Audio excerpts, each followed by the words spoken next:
What's up, y'all? I just saw a post from Nikki Blak, who I adore, that said the United States is a death cult. And I was like, no truer word has ever been spoken. And what it made me want to get on here and talk about is a thing that I have thought about many times and talked with other folks about. I don't know if I've talked about it in a What's Up, y'all, but I am today. And it is about the nihilistic nature of whiteness. Like, America isn't a death cult. Whiteness is a death cult.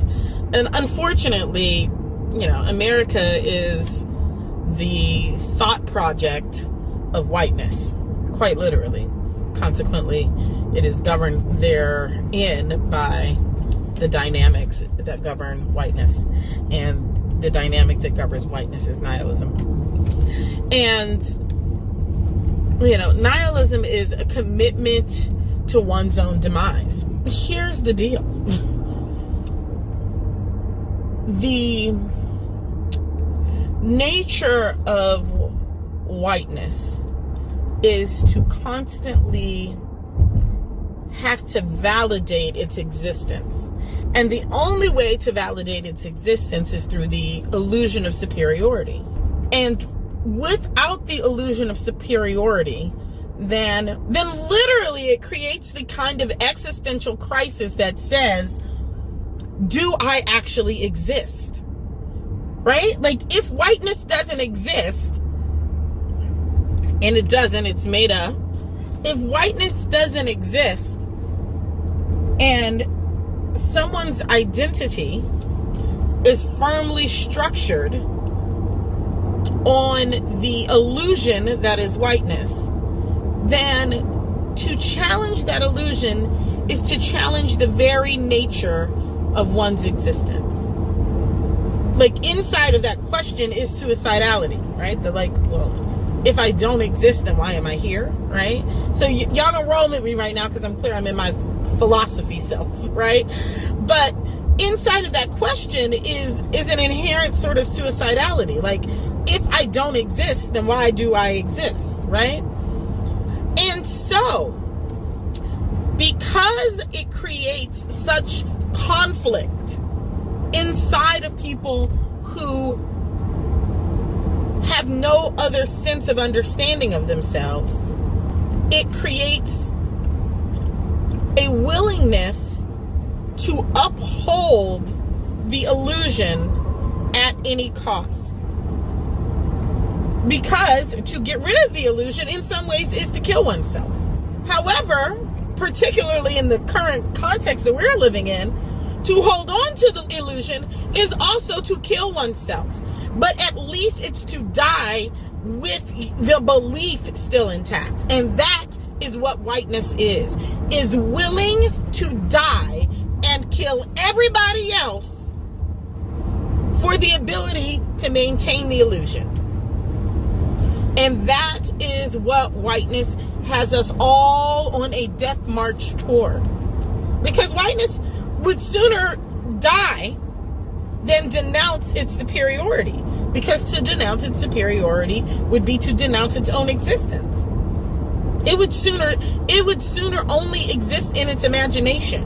It would rather die in the physical and live in the imagination than to live in the truth. And this is why I stay telling white people, y'all better figure out what the fuck else you get, who the fuck else you are outside of whiteness, because if you do not, you are on a death march that will carry all of us with it. And for some folks, they're fine with that, because at least they die white. Literally. For some folks, they don't give a fuck about dying as long as they still get to die inside of their white supremacist delusion. But if you got some part of you, some inkling inside of you, some ancestor who was down for survival, you're going to need to figure out how to excavate that energy.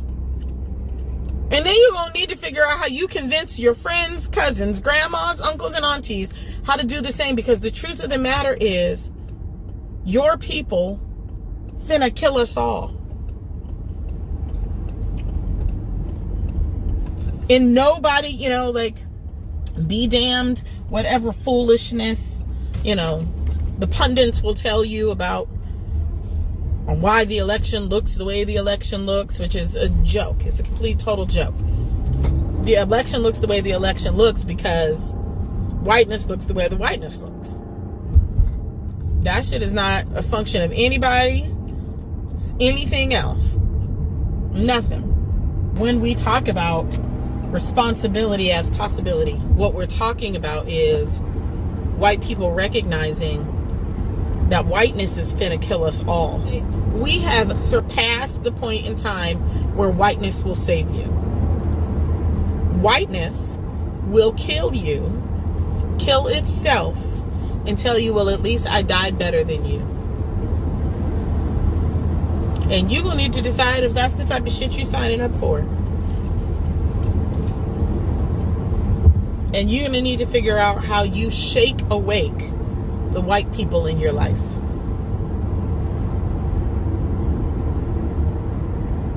It's a different conversation this year at your Thanksgiving tables. This shit is dire. And white people, I don't know what to tell you. But here's the sad, sorry truth is, again, some of us are built for survival. It's whiteness that isn't built for survival. So whiteness thinks it's going to kill everybody while killing itself. It'll kill its projects. It will. It'll kill its own project. It'll kill its own babies. Whiteness will kill the things it birthed. But there have always been things that existed before whiteness. And they will continue to live. So this isn't a question actually about, all of us. This is a question for some of us. Some of us gonna be all right because we are epigenetically designed to survive. The rest of us might gonna have to start asking ourselves some questions. All right. Bye, y'all. Do not let your friends be white, because white only exists in opposition to blackness. It's only about the oppression of me and my family. If you have friends who identify as white, let them know that they should claim something else. What up, fam? This is Bomani Armah, broadcasting to you from the basement. This is a message for my RBG family, for my black family, for my African family, for my diaspora family around the world. Very special message for you. Do not let your friends be white. Let me say that again. Do not let your friends be white. If you have friends and compatriots and family members who are from the European side of the Eurasian continent, Europe is not a continent, Eurasia is the continent.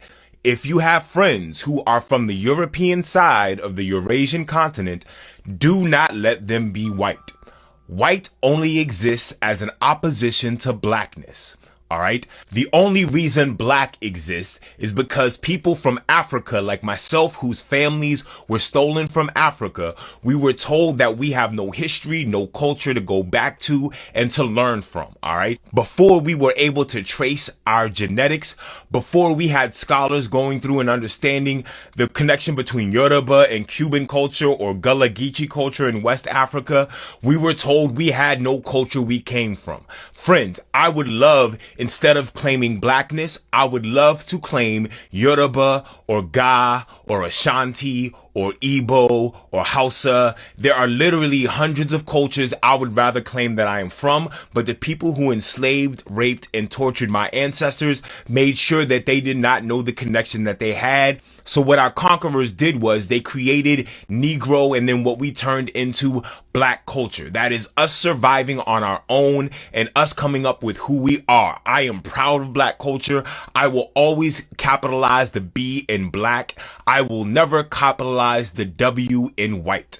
Do not let your friends be white, because white only exists in opposition to blackness. It's only about the oppression of me and my family. If you have friends who identify as white, let them know that they should claim something else. They should claim Irish. They should claim Anglo-Saxon, German, French, Polish. There are literally dozens of styles of ways that they can claim their heritage and where they're from. Do not claim white, because white only exists from them claiming a side in the race war that oppressed me and my family. All right. Now you are going to meet some white friends, some American friends, some white people who cannot tell you what culture they come from, who cannot tell you they're Polish, who cannot tell you they're Anglo-Saxon. That is because their ancestors went all in on the race war. They completely got rid of the idea that they came from another culture, and they just wanted to be on the correct side of the race war. They decided to claim whiteness to make sure that they were part of the people who were oppressing blackness. All right. But otherwise, there is no reason to claim whiteness as your culture. Whiteness is not your culture. Shoot, you can even be American. You can be a whole bunch of things, but white only exists to oppress black, and black as a culture and a people is us coming up with a culture after being told by the people who tortured, raped, and murdered us for hundreds of years, told us we had no culture, so we created one of our own. Your friends who are white politically, the only time they need to acknowledge that they are white is to make sure that they understand the political advantages that they have, that their relationship with the police is different than our relationship to the police because they are white, that their relationship with the real estate industry is different than ours because they are white, because their relationship with voting and redlining and banking are all different because they are white. White is not a culture. White is just the oppression of blackness. And blackness exists because we were told we have no culture, and now we created our own culture and we are rediscovering our culture. Friends, I have friends and family from all sides of the continent. My friends who are Nigerian, which is a country that white people made up, they are only Nigerian when it comes to international politics. Otherwise, they are the culture they come from. They are Yoruba, they are Hausa, they are Igbo. I can't go through the whole list. There are a whole bunch of things. I have family who are Ghanaian. Once again, a country that was invented by white people. People from Ghana are only Ghanaian when it comes to international politics. Otherwise, they are Ashanti. They are Ga. There are dozens of other cultures they claim to be from. I've got literal family from East Africa. All right. The people from Kenya, which is another country that white people made up. They are only Kenyan when it comes to international politics. Otherwise, they are Kikuyu. They are Luo. They are Luya. I can't go through all the lists, but they come from a culture. All right. Your friends who are white are only white because they are using their whiteness to oppress your black. Now, some of them are not aware of this, so you need to let them know. You can tell them more calmly and kindly than I do. All of my white friends seem to already understand this. They claim their whiteness as their white privilege, all right, rather than their culture. There is no food that is white. There is no language that is white. There is no white culture. Whiteness only exists to oppress blackness. All right. So do not let your friends be white. If they claim white culture, do not be a friend of theirs. Tell them to find where their family is from, and please carry that with pride. Be Irish all day. Be French all day. Be German all day. You could even be American. Do not be white, because white is my enemy. White was created to oppress me. I am against white culture and everything that white supremacy means. All right? Just need to make sure you understand that. Peace.